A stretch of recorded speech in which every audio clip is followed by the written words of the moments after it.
Welcome to Buckets, brought to you by BetMGM, the king of sportsbooks. My name's Matt Moore. I'm the senior NBA writer for the Action Network, and this is your Northwest Division Best Bets episode for win totals, division prices, and derivatives for the NBA season, which is quickly approaching. Can't believe how fast the season is going to be here. To help me break it all down is Brandon Anderson. He's NBA futures analyst for the Action Network. Everything we talk about today can be found in the award-winning Action Network app. Best way for you to track your picks. You get all sorts of cool stuff. This podcast is in there, along with all of our great podcasts. Big Bets on Campus, the Action Network podcast, Line Change if you're betting hockey, who doesn't want to bet hockey, Playoff Pitch for the MLB playoffs, so much cool stuff. Check it out in the Action Network app. Also, these shows can also be found on YouTube. Just go to YouTube and search for the Action Network, and you can check out a video version of this show, as well as all of our great shows and our live shows like Green Dot Daily, which Brandon and I make regular appearances on.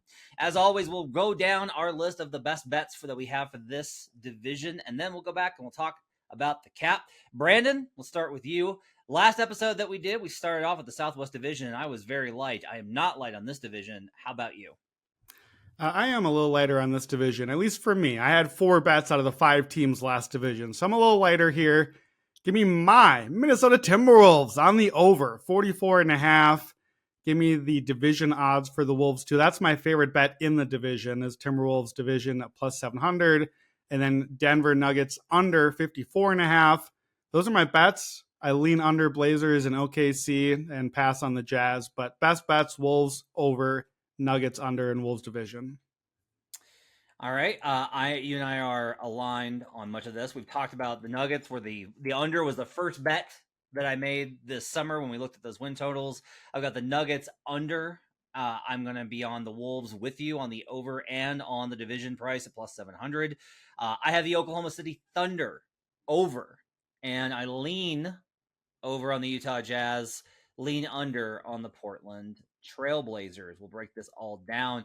Let's start. We're going to go over. We've done most of the cap on this, but for folks that missed it, I do think it's important for us to go ahead and give the reasoning for why we're where we are on the Denver Nuggets, the defending NBA champion Denver Nuggets, with the reigning Finals MVP Nikola Jokic. They got a young bench now. They lose Bruce Brown and Jeff Green. In the market, the number on this team, 52.9. Whew, what a big number that is for the Nuggets. What is your thought as far as why you're on the Nuggets under? I want to just, can you explain to me and to the people, tell me 52.9. Why are we not at 0.5? Explain just like the 30-second definition of where you're getting that number from. Yeah, so I've got odds from the market across multiple books. So we have 53.5s in the market. There's 52.5s in the market. And so if we average those out, we come out to 52.9. So that's where we get to that number. You can bet the under 53.5, which is the best number that you can find. And you should definitely, absolutely shop around for those numbers. But there are also 52.5s in the market, depending on where you're at. So I like to give an idea of like, what's the average, and 52.9 is what we come out with across the books that I've looked at. Beautiful. So I actually said 54.5 in my open. So we're already dropping down here. So this number is already moving down a little bit since you had this early. I was with you. It's just a high number. That's really it. It's a very high number of wins. I'll let you do the trends on how that works out with these teams at the high end of the win total. We know what the Nuggets are. They're going to be good. I had them third on offense. I had them 15th on defense. So, hey, have you seen the Denver Nuggets play? They're really, really good offensively. They're fine on defense. They're a little better than that in the playoffs. This is not the playoffs. This is the long game. They just won. They had a lot of miles from a long division or a long playoff run. And I just think that they're going to treat the regular season like a champion would treat the regular season and kind of do the slow Jokic ramp up that he usually does. And, take care of Jamal Murray, take care of MPJ, make sure that they are not getting too much mileage on them. It's the long game. Like, they expect to be playing. They should be expecting to be playing until June. It's September, Matt. Like, you can't sprint out of the gates. And I think Denver knew that, but now they know that. Like, now they know and have earned it. The bench minutes thing, I think, probably matters more in the playoffs, but they are losing effectively like 4,000 bench minutes of Bruce Brown and Jeff Green and to a lot of younger guys, and the younger guys aren't all going to hit. Like, somebody I think Watson's a pretty good fit if he hits. I don't know that Strother will be ready yet. I did not love the Reggie Jackson addition. They'll be fine. They'll figure it out. They'll be fine by May. They'll find some answers. It will maybe cost a win or two at some point, but I don't think it moves the needle too much now. It's just a high number. We know what Denver is. I don't think that they're going to make a big push at the end. It feels like an under to me. Yeah, so a lot of this starts with my projection, right? So I've got my power rating system, and it factors in the things I care about, which is how do you play in the half court and how do you play in transition on both sides of the floor. My numbers don't like Denver. They're not going to like Denver because they had those stretches where they played absolutely terrible. They played badly. Everyone focuses on that last month of the season, but they forget that the Nuggets were not great in the beginning of the season either. They ramped up slow because they were on the road a lot. And then they knew they were going to be home, so they killed when they were at home from December through the end of January. And then they basically coasted out. Like, they took care of business. They got through February. In March, they beat the Grizzlies, which essentially locked the number one seed for them. Then they stopped caring, and their metrics fell off a cliff, right? That's not representative of how good Denver can be if it chooses to be. But my problem is, what reason do I have to believe that they're going to choose to play better? Yeah. Like, what reason do I have to believe that they're going to give more effort coming off of a championship with the kind of hangover? Like, Jokic hasn't touched a basketball till this week. He got in, and he honestly, he beat my estimate. Media day was on Monday at 9 a.m. in Denver time. I expected him to be in Denver Monday at 1 p.m. Eastern. So he was actually here early. He got in at Monday at 8:30. That's when he got in from the airport. Like, got off the plane, came into Denver, showed up for media day, and did his job because that's like, he's a professional. My projection for them, because I had to take some off for Bruce Brown and Jeff Green, and I'll talk about why. I had to take a little bit off of it. Like, I've got him at 46 wins. Does that mean I think that they win 46? No. Like, I think they probably win between 46 and 50. But I don't think they win 50 games this season. I think they're going to coast. I think they're going to be under. The bench stuff is really fascinating, and because you have to apply context, okay? The non-Jokic minutes were so bad last season. And they've been bad the last, basically since Mason Plumlee left, because the Nuggets have not employed an actual backup center, and that tends to be a little bit of an issue. But the backup minutes are absolutely a disaster every year, and last season it was minus 10.4 in net rating. Oof. The upside to this is that, and this is a thought amongst many Nuggets fans and analysts, it can't possibly be worse.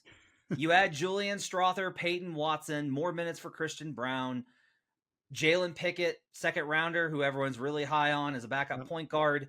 Reggie Jackson takes over kind of as a backup point guard full-time. Hunter Tyson looks like he's going to be pretty good. They add Justin Holiday, who everyone's kind of spoken highly of as far as a veteran presence. But none of this addresses the fact that when Jokic is off the floor, there is a bigger drop from him to his replacement than any other player in the league. Joel Embiid went from, it was Joel to Montrezl Harrell and Paul Reed. Yes, the gap there is massive. That's a massive gap because Joel Embiid, for all the jokes that you and I make, is an elite player. Yes. But there's a difference between that and going from Nikola Jokic to DeAndre Jordan. And so, like, Zeke Naji is probably the backup 5 to start. But even then, I'm still with the idea of, like, you know what, the bench can be bad, but it maybe, with the young guys, just effort might still be better than last year. The problem is actually not the non-Jokic minutes. It's the drop in your performance in the non-starter Jokic minutes. It's going from Jamal Murray to Reggie Jackson. If Murray has to miss a game, Reggie is now the full-time point guard, and then the guy that subs out for Reggie for Jamal in the Jokic minutes is second-round pick Jalen Pickett. Yeah. If Michael Porter Jr. is out, Peyton Watson is going to start, which means that now the 8th man is going to be Hunter Tyson or Zeke Naji having to play both 4 and 5. They lost Vlatko Chanchar, an actual veteran who's a pretty good player, to an ACL injury in FIBA. So, like, there's this massive drop across all of these types of things. And that, to me, is like a big part of why you want to go ahead and play the under here. I do think it's worth a full play on the under. The other thing that I would kind of like get to on this is that historically, when we look at the trends in the NBA, If you have a win total of greater than 50, it does not hit. Like, it just simply doesn't hit. That's just been the track record of these performances. The numbers across the last 11 seasons: 37, 22, and 1 to the under if you have a win total greater than 50. It gets worse if you the higher that you go up, because guess what? It's harder to win that. I've basically found that 50 is a key number in win totals. How about this? 52 or higher, 31 and 16 to the under the last 11 seasons. That's 66% of the time. Like, that's this is there's a bunch of ways we can do the basketball side of this, Brandon. For me, this is, you mentioned it, you're like, it's just really high. The numbers say not only is it high, but like when you get into this range, you better have a damn good reason not to play the under, and I don't have one for Denver. Yeah, I think that's basically it. And what's interesting too, and noticing, like, I do like the offense and defensive ratings. So Basketball Reference, the numbers are a bit flawed there. I know some of the other sites have a bit less noisy numbers on it.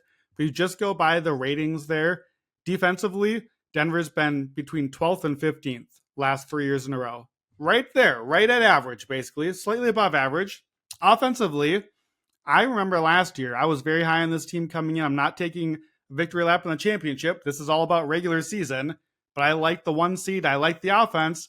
I thought that they might have the number 1 best offense of all time. Like that was my prediction for the team. They didn't. They have finished 5th, 6th, or 7th in offensive rating 5 straight seasons. Yeah. 5 years in a row. They are a really, really good offense that's not elite for the whole season. It's not a critique. That is the non-Jokic minutes. It's the bench minutes. It's the guys missing games. It's the punting games at the end of the season. It's all that stuff that weighs in, because all that stuff weighs into the win total. And it matters because the difference between being number 1 with a bullet offensively and number 5 is the wins we're missing here. Like that's the difference to me. So I'm going to say, actually, despite all of that, now that the numbers dropped, so I had it under 54 and a half. I don't think that's out there anymore. 53 and a half, you might only be able to play a 52 and a half. I think I'm a lean here. 2 reasons. Number 1, it's because I have a different way I'd rather play this that we're going to talk about shortly. And number 2, I have to ask you this, because he's your guy, especially. He's my guy too, but you're there. Michael Malone's still undefeated to the over for his career in Denver, is he not? And you are fading him with a full bet. Does that give you any pause here? There were comments on Media Day about they're very much committed to, quote, getting better. Like, that's what they want to talk about. Like, this team is in a very good place vibes wise. What I would tell you is, if you listen to all this and you're like, I don't believe you, this starting 5 is still the best in basketball, which I think is you have a pretty good argument that it is. This is still the defending champions. This is still Jokic, who has coasted to 50 wins every year. It's still Michael Malone, who, as we mentioned, has gone over every single year. I'm not buying it. If I'm wrong, you want to play an alt over here. You want to get into the 60s range. There's numbers for them to get to 60, and you want to go that range. Because what that means basically is that they are so good now that they can coast to 60. And if you're balking at that and you're like, come on, they're not that good, you wouldn't have thought the San Antonio Spurs were either when they were cranking out 63, 67 win seasons. Like, the Spurs were able to do it and load manage because they were so good and so lethally efficient and so good at managing the schedule that they just absolutely crushed teams. Denver was the best home court advantage team last season. They are really good versus teams under 500, despite kind of a feeling that they screw around. This team has still been really good in those categories. All the things that add up to strong win totals, the Nuggets have been good at. My thing is, I think that they slip a little bit in those key areas, and I do not think that there's any reason to believe that that's a priority for them. Like, that's what you have. I will tell you that that's what you have to say to yourself is, I think they're so good that they can get to 55 wins essentially without really trying. And I don't think Denver is that good. Yeah, I think I agree with you. And I think if you want that alt over, that 60 win coasting Spurs type team, I don't think either one of us would flinch at all if we saw that happen. Like, Denver's really good. We like Denver a lot. To me, I agree with all the little things, the coaching things, the effort things. I think that's a bet on Jamal Murray staying for the entire season and going forward. the version we saw in the playoffs. And I don't think that was a fluke. I do think that is a version of himself that he saves for the big moments in the playoffs and doesn't need, and this team doesn't need every night. So if you think that that's just a permanent leap and like Jamal Murray is the D Wade to this team's LeBron superstar, then you should bet the alts and you should bet the 60 wins. And oh my gosh, they're going to destroy teams. If the version we saw in the playoffs, if you're getting that every night, I think that's the upside version of the team. I have them at 47 to 53 wins. So I'm a little higher on them than your number has them, but I'm almost equally as high on the other team in the division. Are you ready to move past Denver to Minnesota? I cannot believe that you, who have shit on your teams, the Bulls and the Wolves, every year I have done this podcast with you, I have never heard you say a positive thing about either franchise, and you love the Wolves almost as much as me. I'm almost as shocked as you are, Matt. I did not see this coming. As you know, I am a sports nihilist. I assume the worst outcomes for my teams. I grew up a Cubs fan and a Vikings fan, so it is beaten into me that at the height of when things might go well is when they go worst. And the Timberwolves, that's just kind of part of the fandom for me. I don't love the Rudy Gobert trade that they made. I don't love the way they built the team.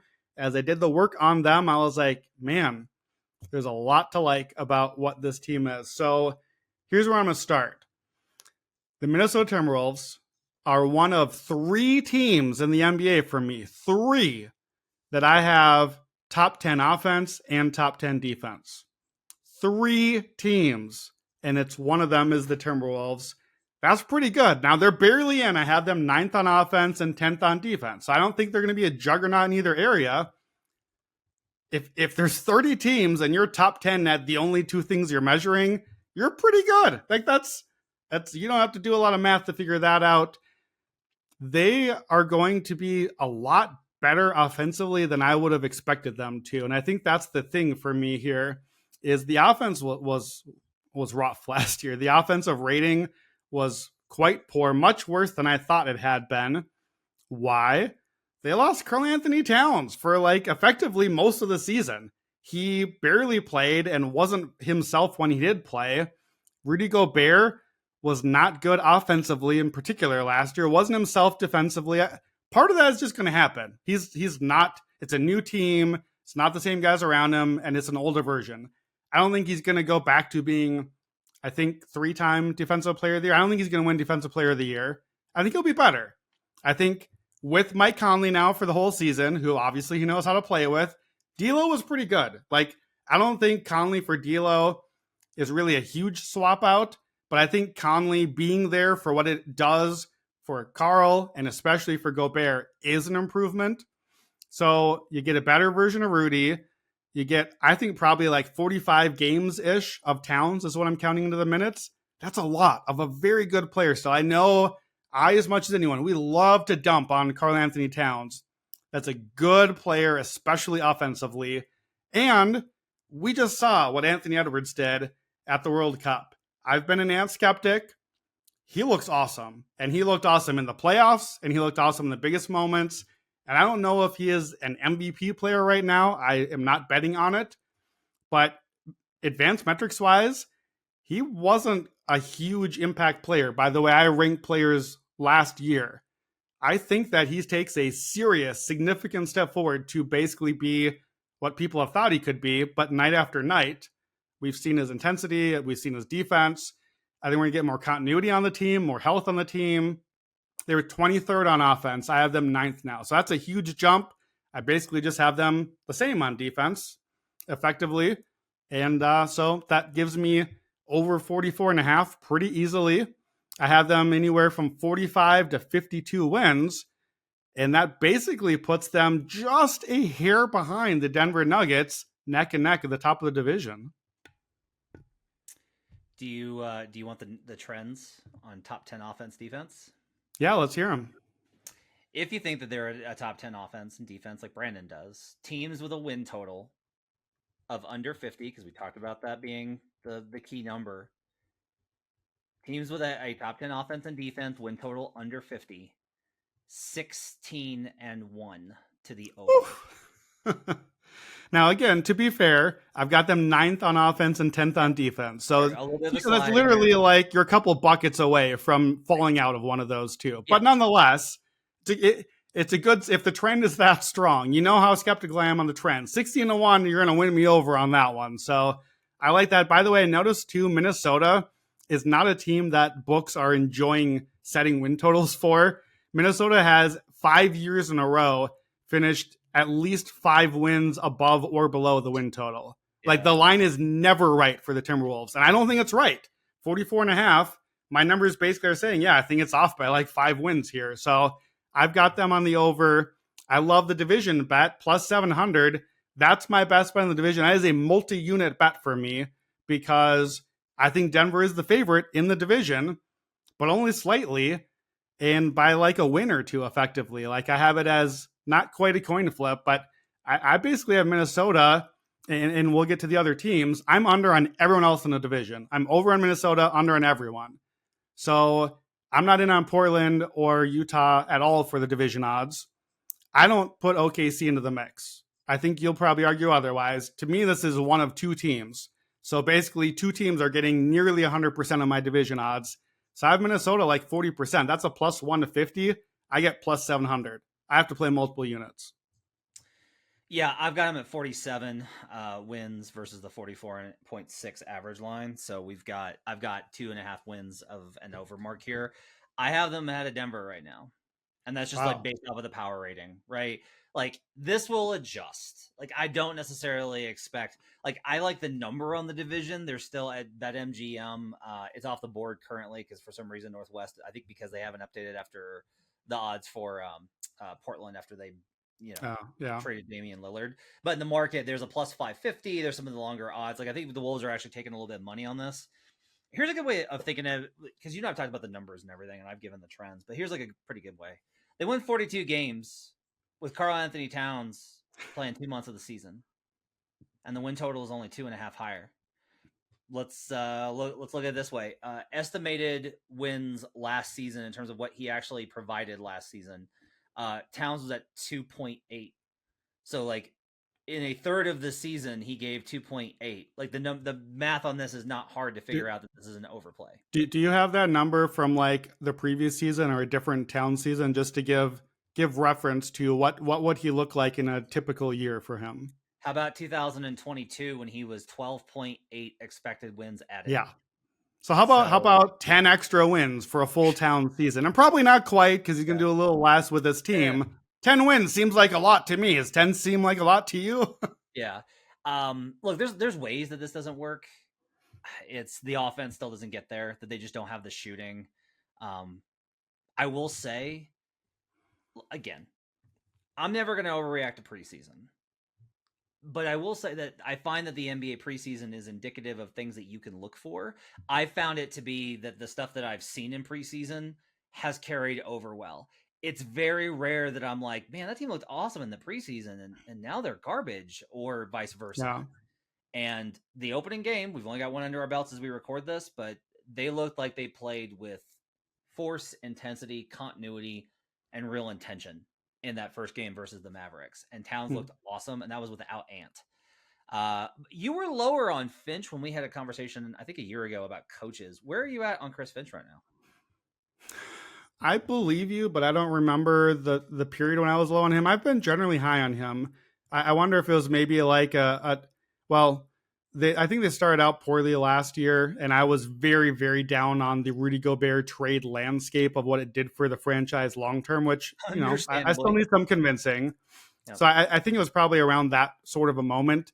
I like Finch. Like when we did our Coach of the Year podcast, Chris Finch is one of my bets, and I was surprised by this. I think you'll be surprised by this too.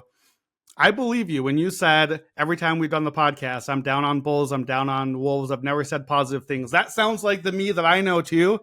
I bet on Chris Finch last year to be Coach of the Year. Oh. I apparently bet, did the like variance thing. I think I was on the over last year. I think I believed in Minnesota's upside, and maybe knowing myself, maybe that's where I was at my down spot on Finch, is maybe I was like, doggone it, I believed in them for once, and now they're not looking good right away. Yeah, Towns is really good. Karl Anthony Towns is a really good player. Is he overpaid? Is he on way too big of a contract? Should they not have taken him off of center? Yes, I have thoughts on all those things. He's still a really good player that is going to make your team a lot better when he's out there. So I want to ask you this. This is an interesting thing.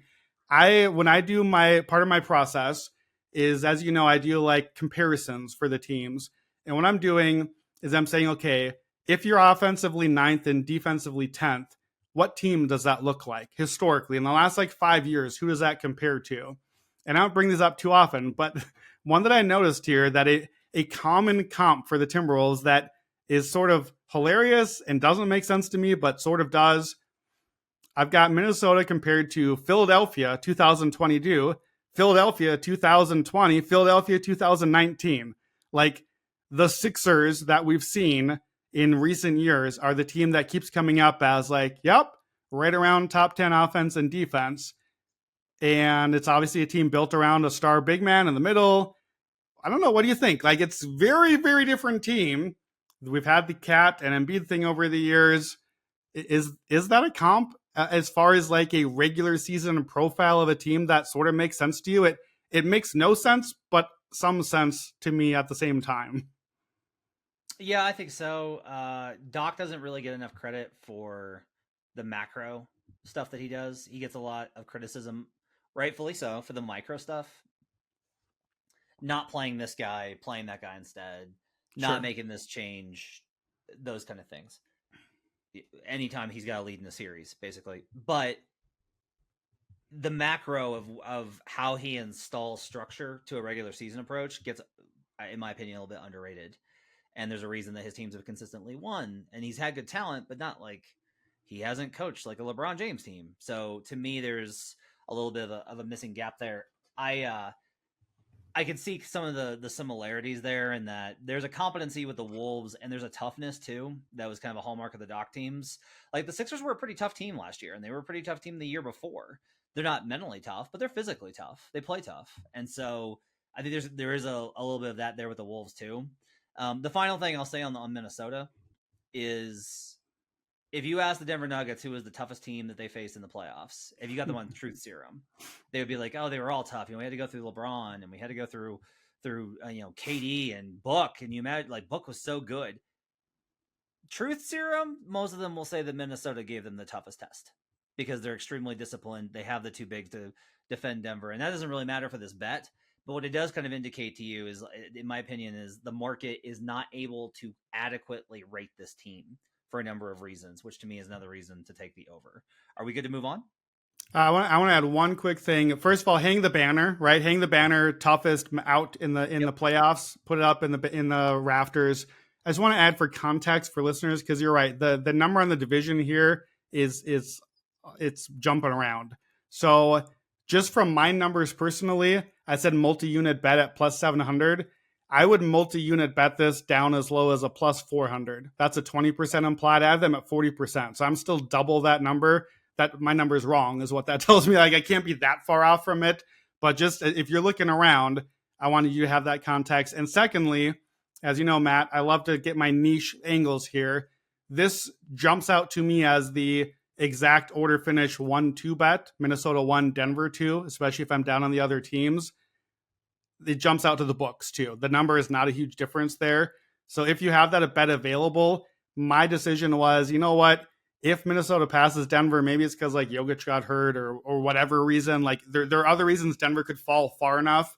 The numbers are close enough that it's not worth that risk to me. So I would say from that perspective, if you're trying to do the Brandon thing and get overly cute and cut out some of your options, I don't think I would play the 1-2 finish unless it's at least plus 200 more than just the division number. I like the division enough. I'm just going to take hopefully the win on that one. The Oklahoma City Thunder, who will be the darling of many of the hardcore fans this season, and will probably be darlings of Brandon and I when he starts watching NBA again after football. That's right. No, he'll still watch them. I know I'm going to get the text from him about how good Shea and Chet in particular are. Can't wait to watch this team. The win total for Oklahoma City in the market on average comes out to 44. Brandon, where do you have them projected, and what do you think about how to play OKC in the futures market? So I lean under on this one. We're going to go head to head a little bit, but I like this team. I don't want to really bet the under here. I have them at 16th on offense, 12th on defense. So kind of a round average on both of those. Project them at between 38 and 44 wins. So that whole range is just slightly under the number that we're getting here. That's why I lean under. We're adding Chet Holmgren is the big piece from last year that we're adding, obviously assuming health. I don't know what Chet's going to be yet. I'm very high on him, as you know. I think he's going to add a lot defensively. I think he's going to fit in more seamlessly on offense than we would necessarily expect him to. He's not going to be a huge impact, but I think he's going to just be like one of those, holy cow, Chet's like 68% true shooting on his 12 points a game or whatever. Like, I don't think he's going to blow the counting numbers away, but we're going to have a lot of like pretty advanced stats with them. The body type, the fouls, all that stuff's going to play in. If Chet is awesome as I want him to be, then I think this goes over. I'm being a little cautious there. The defense has gone from 24th to 18th to 14th with this team. And we love Mark Daignault. I think it's up to Chet of where he can take them here. I'm a little skeptical, as you can tell by the number. I'm a little skeptical on the offense still. Like, I love Shea. It's not a bet against Shea.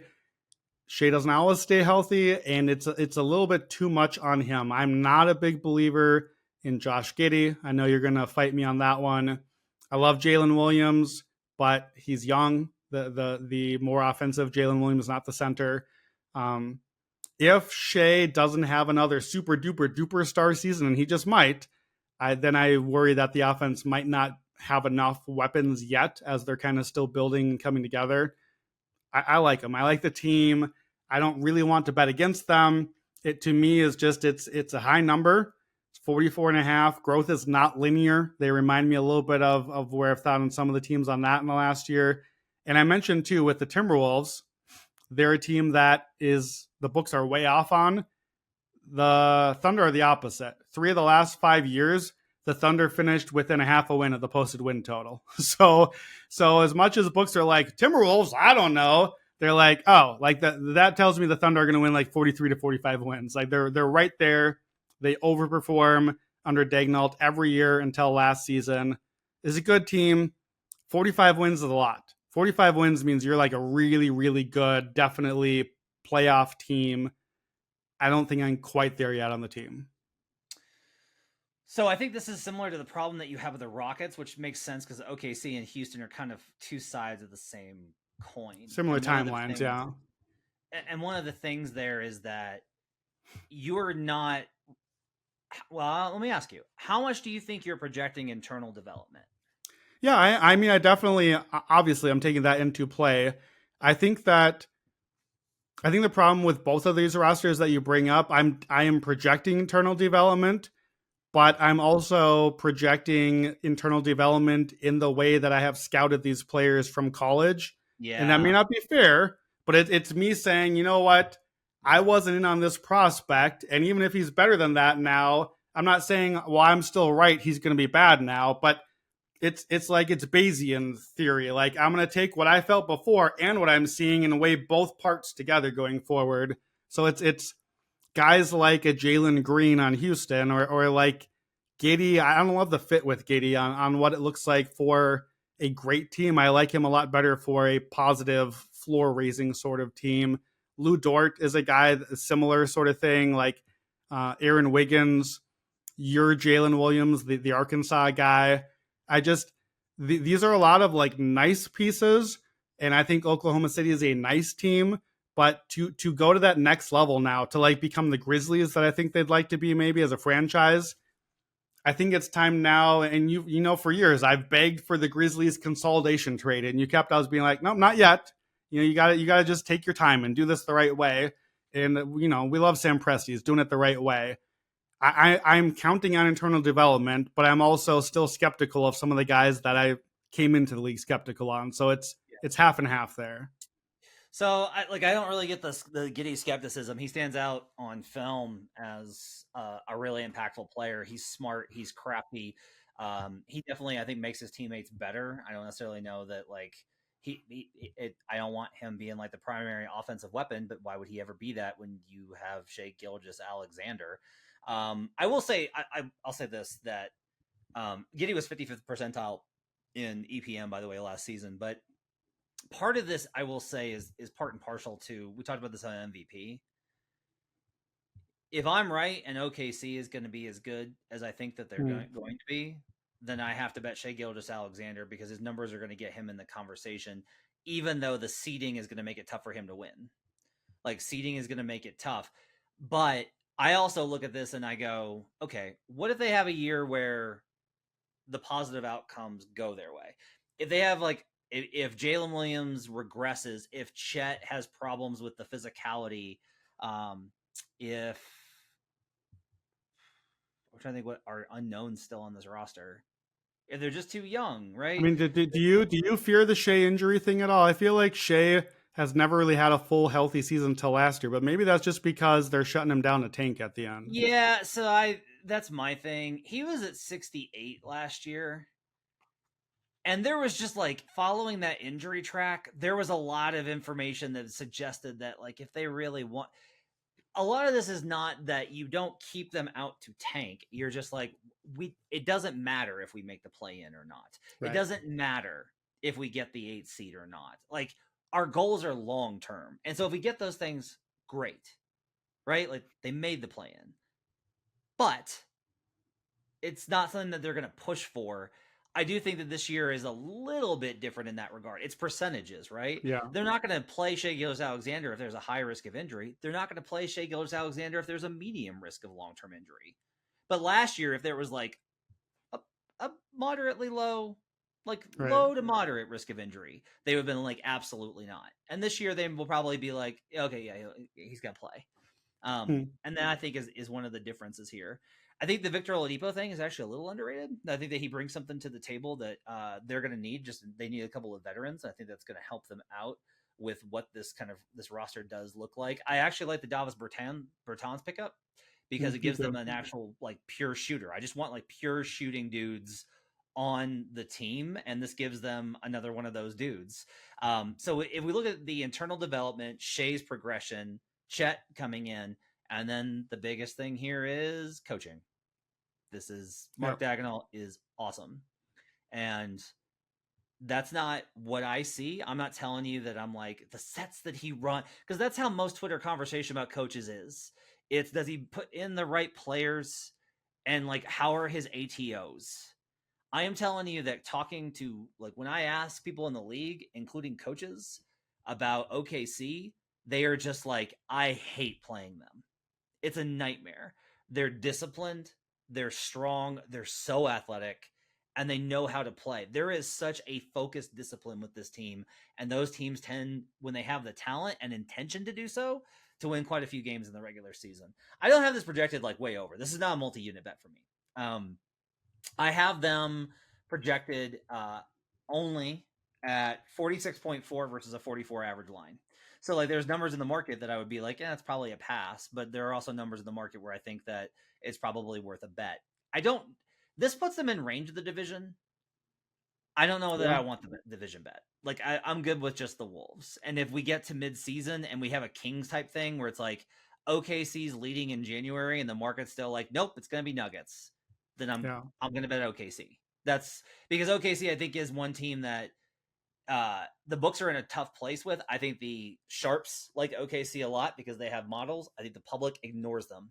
So you have a small sample bet that leans towards higher outcomes because of the way that there's a perceived element on them. Yeah, that makes sense.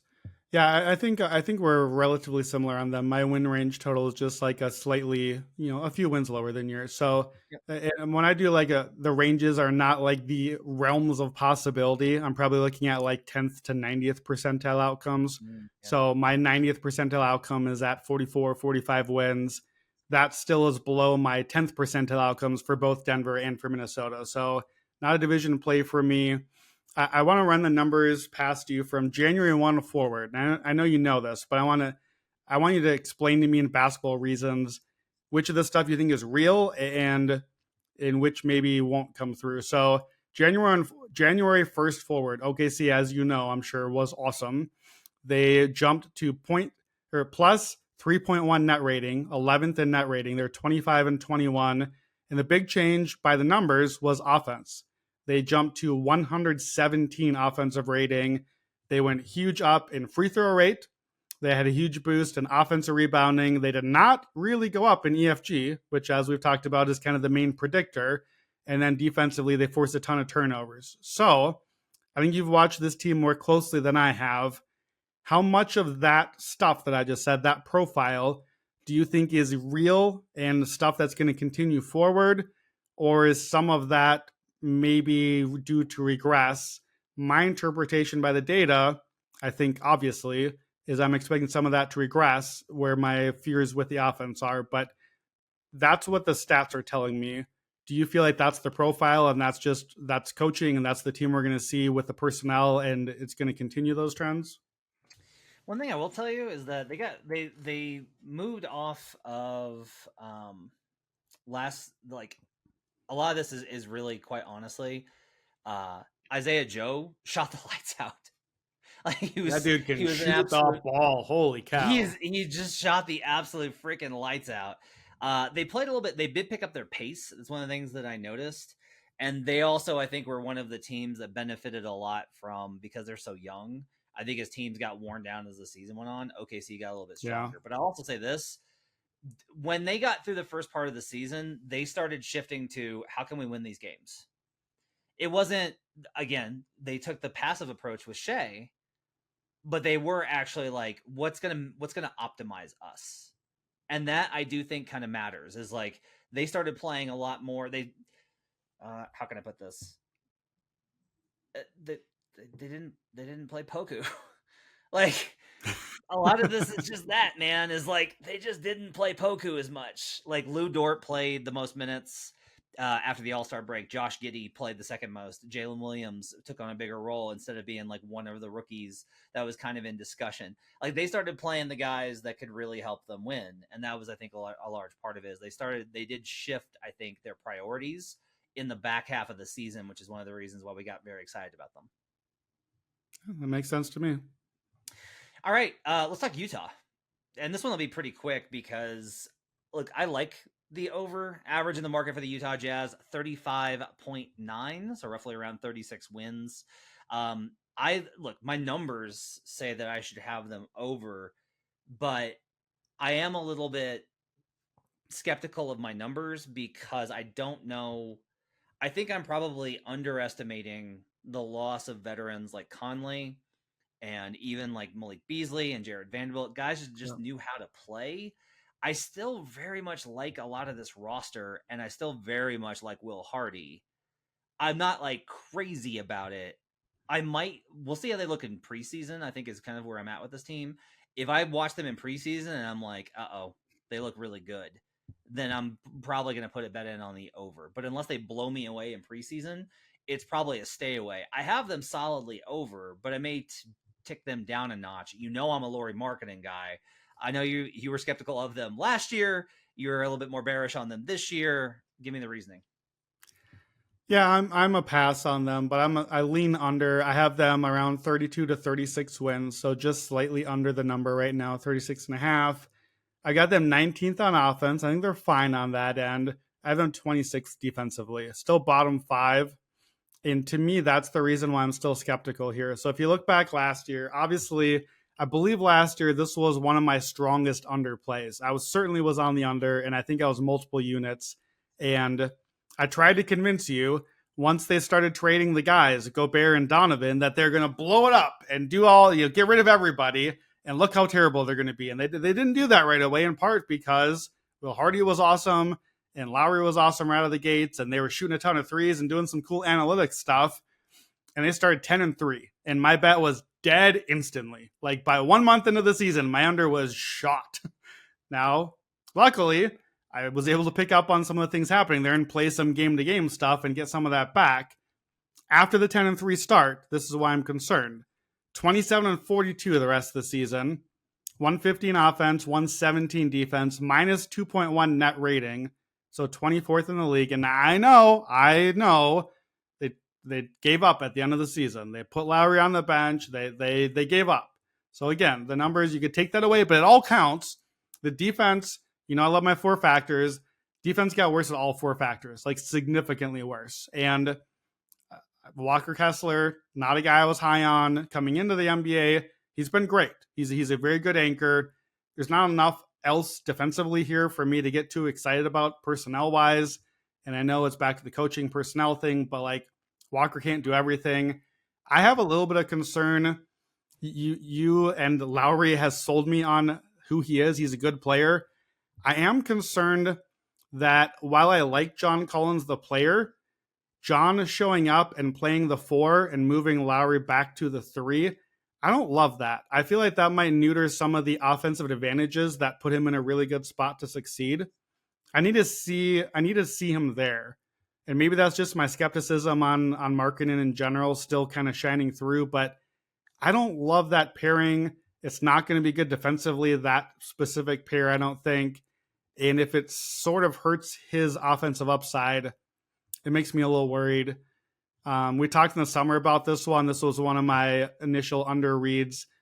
I still think looking at like the big picture, like the multi-year picture, I don't know that Lowry is on this team permanently long term. Like I still think that Danny Ainge maybe considers him a trade piece at some point. So I think there's a chance this could go south. But I don't know. I don't have a strong play on the team.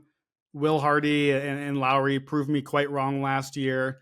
I like the Keontae George thing. I still don't love that they don't really have a point guard to like run stuff and run the offense. I don't like Jordan Clarkson. I don't want him handling my money. So it's not a team or a roster I believe a lot in. And yeah, it's not a team I have a strong feeling about. Like I don't like them, but I don't have a strong read enough to play either way. Yeah, I mean, I think that this is a lot of they're not bad enough for you to be like this team sucks, and they're not, and you don't like any of their guys, so you're not going to be like this team's awesome. You just don't like any that's of their basically guys. it. That's okay. Like it's okay. One thing I would tell you is again we're limited in the ways that we can do this. Maybe division finishing possession is probably the best way to go about it. Interesting. In that. Here's what I will tell you.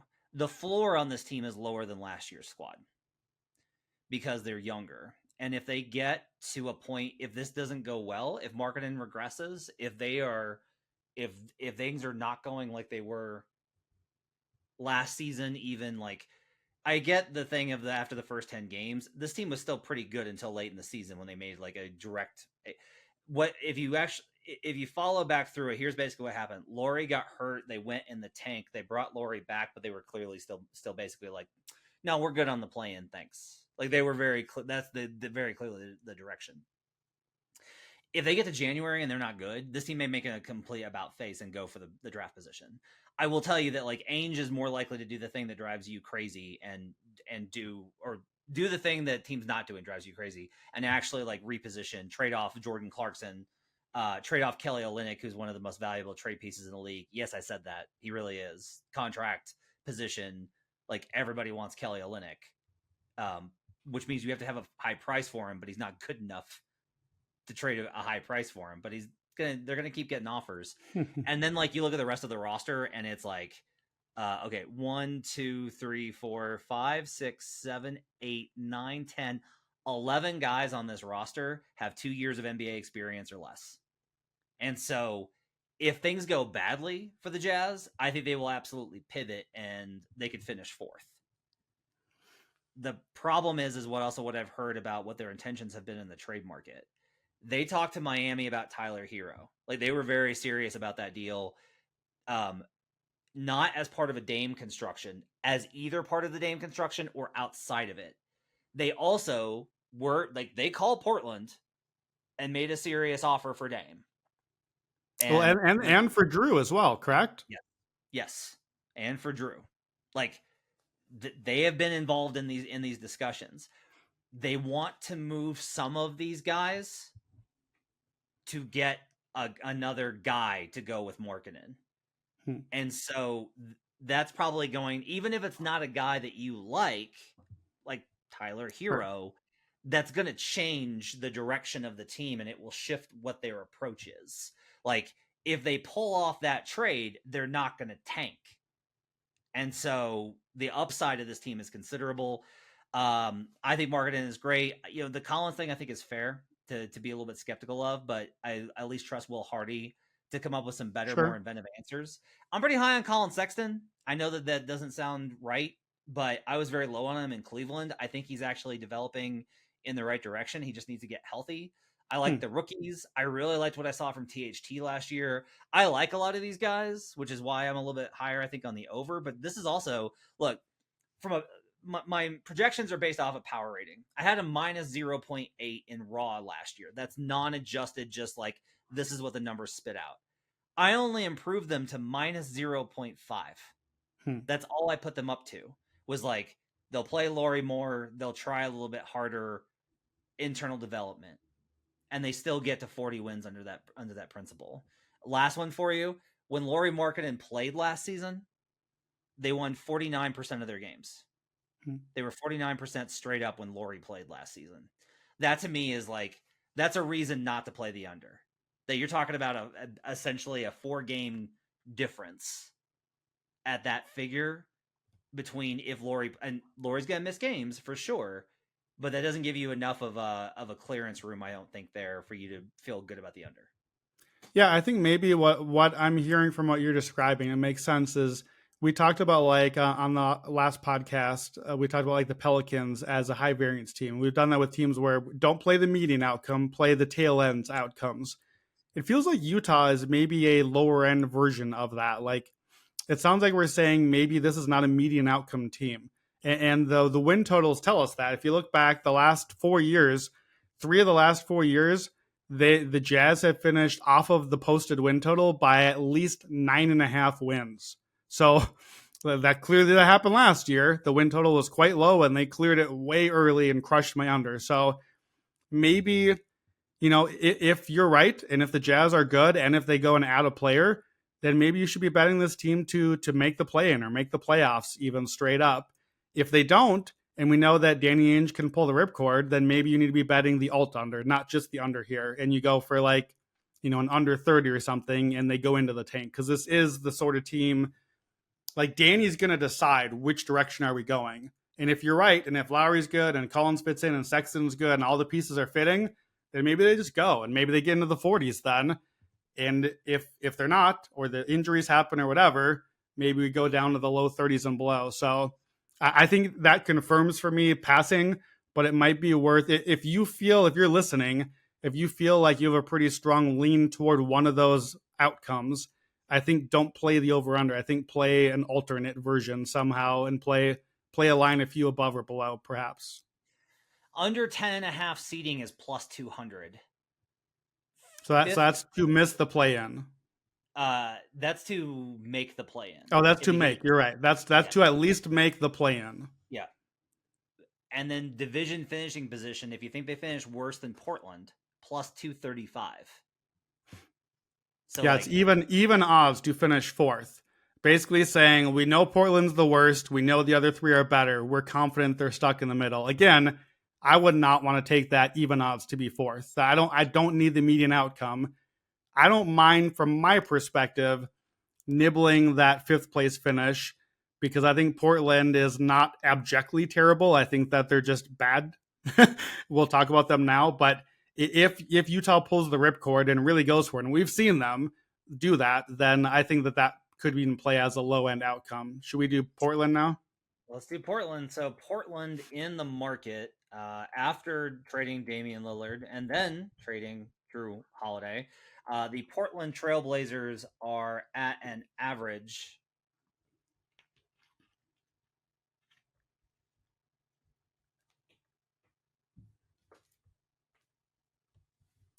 27.6 in the market.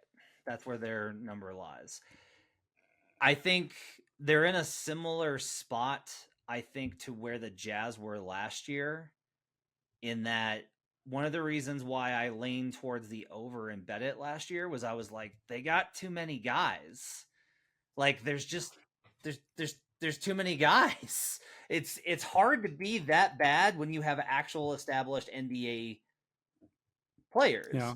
You Yep. can be terrible if you have fringe guys.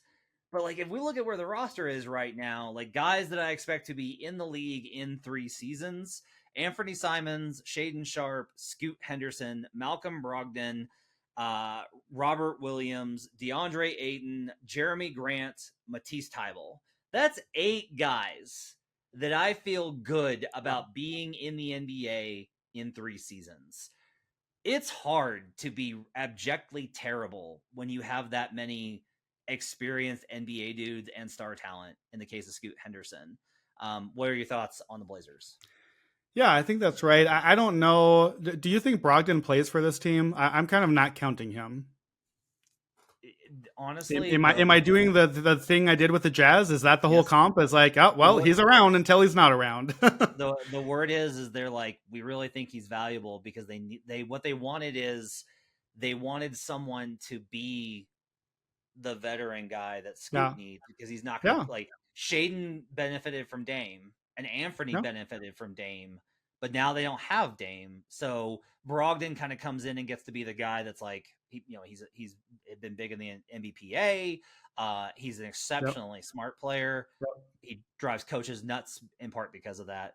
But that's like, that makes a lot of sense to me. Like, if he's willing to do that, his nickname, I don't know if this is the actual, it's like the Basketball Reference nickname. He's the president. He's from UVA. Like, everybody loves Malcolm Brogdon. So if he's willing to be that role, I love that. Give me the, like, teach Scoot how to be a professional and be in the NBA role. Love that for him. Love that for Brogdon. Love that for the team. Yeah, I basically agree with you that I think the Jazz from last year is a pretty good count for the team, where I'm really not all that high on guys like Shaden Sharp or Anthony Simons, like long term or where they're at right now. I don't love Jeremy Grant. I certainly did not love the contract they gave him.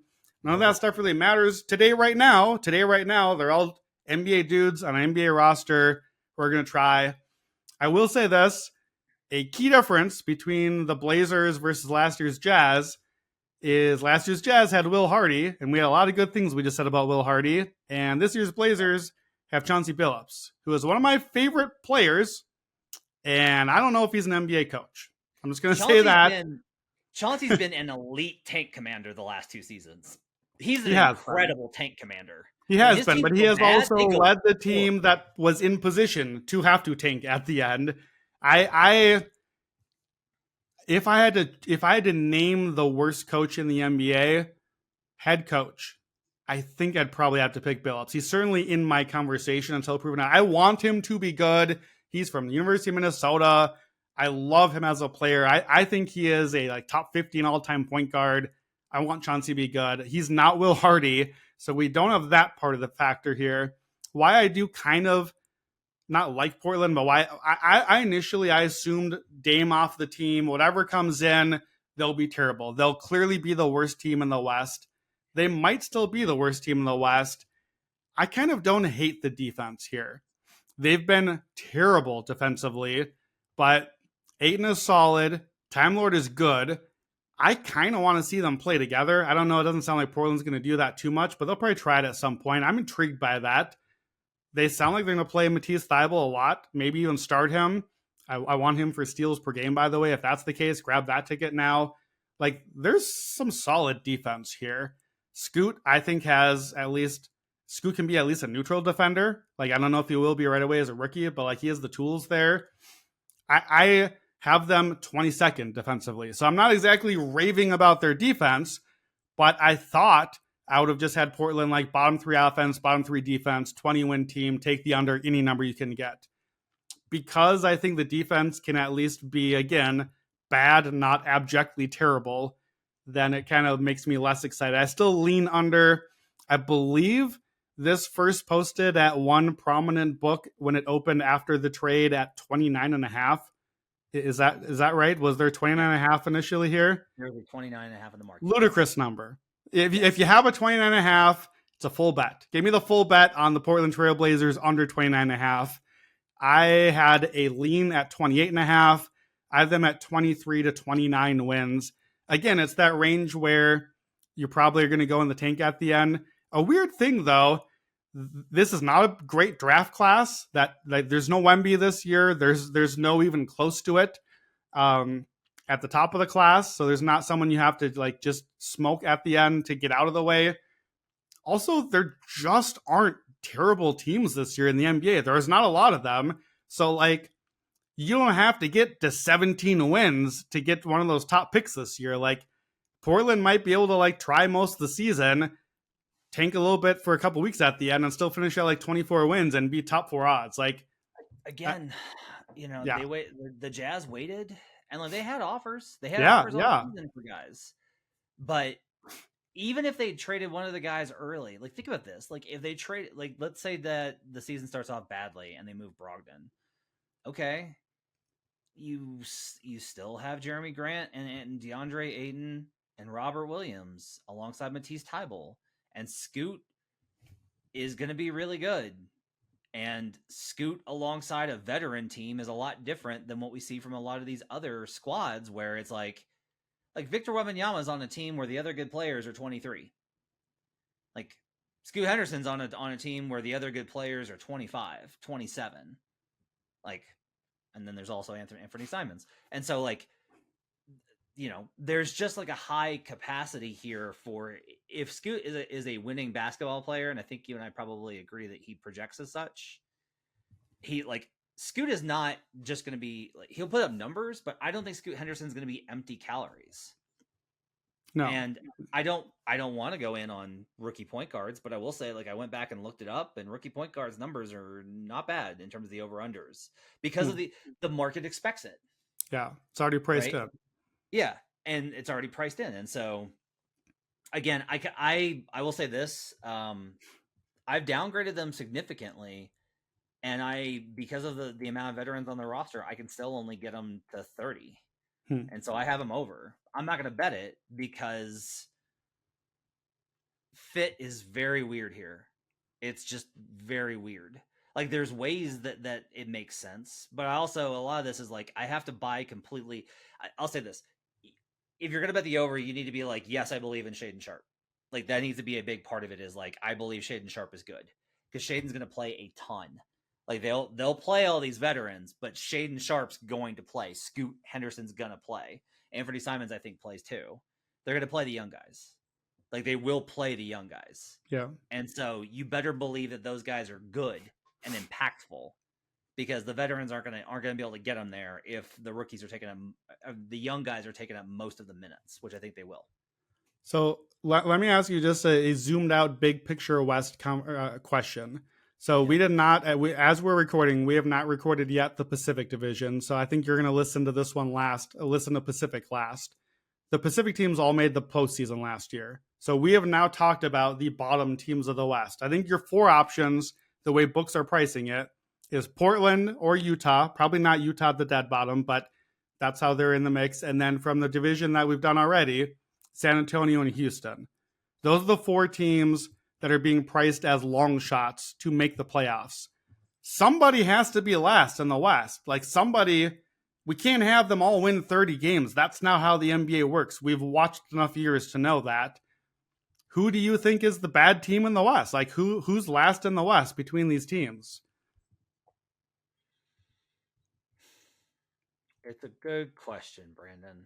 And as you're thinking, I'll point out that there will be a this year's Portland, a team that Dame got hurt, whoever their Dame is, and bottoms out. And maybe that's the answer, but you still have to pick somebody to like only win 25.